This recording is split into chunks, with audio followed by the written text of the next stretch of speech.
Hi friends, இன்றைக்கி என்ன பண்ண போகிறேன்னா பாலக்கீரையில் போண்டா தான் செய்ய போகிறேன். சின்ன பிள்ளைங்களுக்கு எல்லாத்துக்கும் ரொம்ப பிடிக்கும். ஒரு ஹெல்த்தியான ஈவினிங் ஸ்நாக்ஸ் வாங்க பார்க்கலாம். இப்போ ஒரு கைப்பிடி நான் பாலக்கீரை நறுக்கி வச்சுருக்கேன் பொடிசாக. அதை நல்லா 5 தாட்டி வாஷ் பண்ணிக்கோங்க. அதில் மணலாம் இருக்கும். ஒரு பெரிய வெங்காயம் போட்டுக்கோங்க.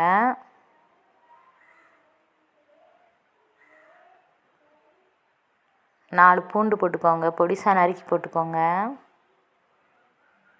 ஒரு துண்டு இஞ்சி போட்டுக்கோங்க.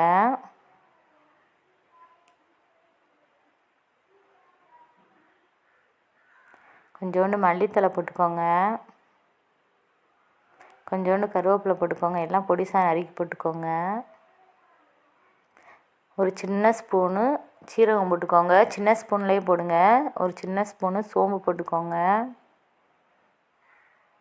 ஒரு ஸ்பூன் மஞ்சள் பொடி போட்டுக்கோங்க. ஒரு ஸ்பூன் மிளகாப்பொடி போட்டுக்கோங்க. அளவாகவே காரம் போட்டுக்கோங்க, சின்ன பிள்ளைங்க சாப்பிட்றதுனால. அரை ஸ்பூன் பெருங்காயப்பொடி போட்டுக்கோங்க. ஒரு சிட்டிகை சோடா உப்பு போட்டுக்கோங்க. ஒரு சிட்டிகை போட்டால் போதும். தேவையான அளவு உப்பு போட்டுக்கோங்க. இது எல்லாத்தையும் நல்லா மிக்ஸ் பண்ணி விடுங்க கையிலேயேவும். ஏன்னா மாவை போட்டு இப்போ மிக்ஸ் பண்ணோம்னா அங்கங்கே உப்பு கட்டி கட்டியாக நின்றுக்குறோம். அதனால் நல்லா மிக்ஸ் பண்ணி விட்டுக்கோங்க.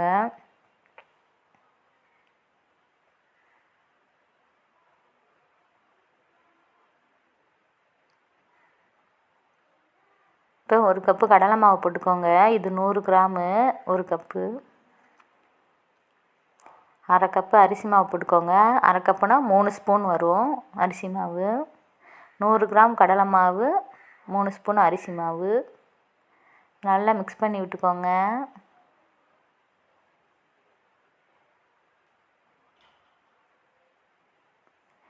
இப்போ கொஞ்சம் கொஞ்சமாக தண்ணி தெளித்து நல்லா மிக்ஸ் பண்ணி விட்டுக்கோங்க.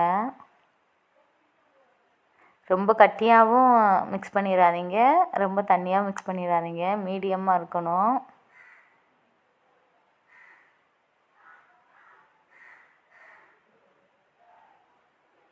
கொஞ்சம் கொஞ்சமாக தண்ணி தெளித்து மிக்ஸ் பண்ணிக்கோங்க.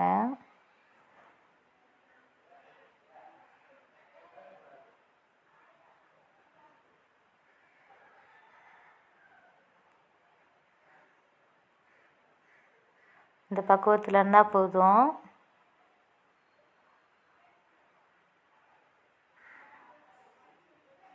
நான் மாவு அதிகமாக சேர்க்கலை, 100 கிராம் தான் சேர்த்துருக்கேன்.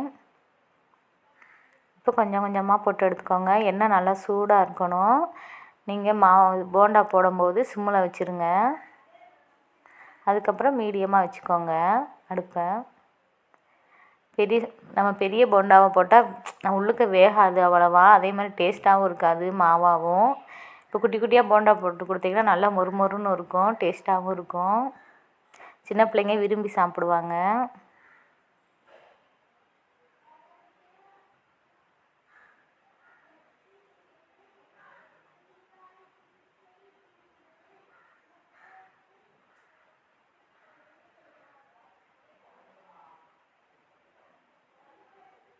நீங்கள் எந்த கீரையிலனாலும் நீங்கள் போண்டா போட்டு கொடுத்துக்கலாம். நான் நைட்டு எதுவும் கொடுக்காதீங்க, ஈவினிங்கு மதியம் கொடுத்துக்கோங்க. ஏன்னா நைட்டு செரிமானம் இருக்காது.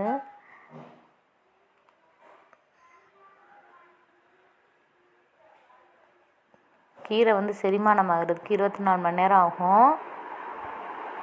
அதனால் நீங்கள் ஈவினிங் கொடுங்க. ஆனால் முருங்கைக்கீரை, அகத்திக்கீரையெல்லாம் நீங்கள் கொடுக்காதீங்க. ஈவினிங் கூட கொடுக்க வேணாம், மார்னிங் மதியம் கொடுத்தா கூட போதும். மற்ற கீரை எதுனாலுமே நீங்கள் ஈவினிங் இப்படி போண்டா போட்டு கொடுங்க. இப்போ நல்லா பொன்னிறமாக பொரிஞ்சிருச்சு. இப்போ எடுத்துக்கரலாம். இப்போ மீதி இருக்க மாவை போட்டு எடுத்துக்கரலாம். குட்டி குட்டியாக போட்டு எடுத்துக்கோங்க.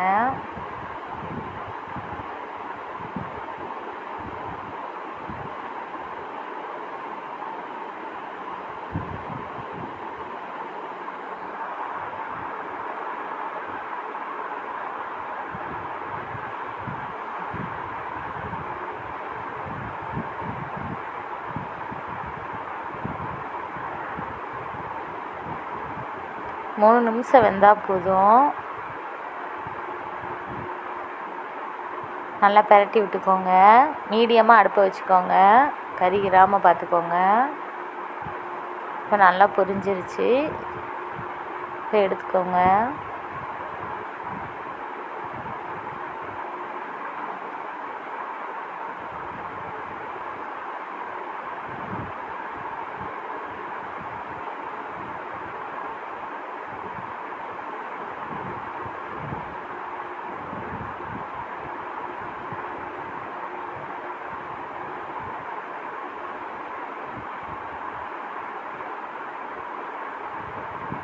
இப்போ மீதி இருக்க எல்லா மாவையும் போட்டு எடுத்துக்கலாம்.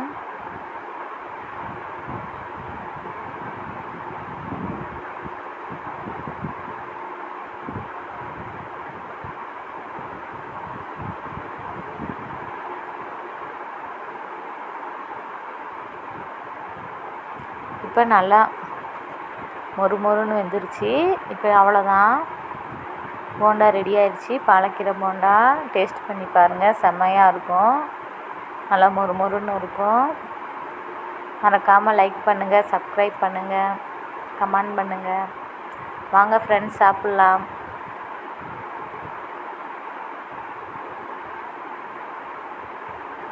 தேங்க்யூ.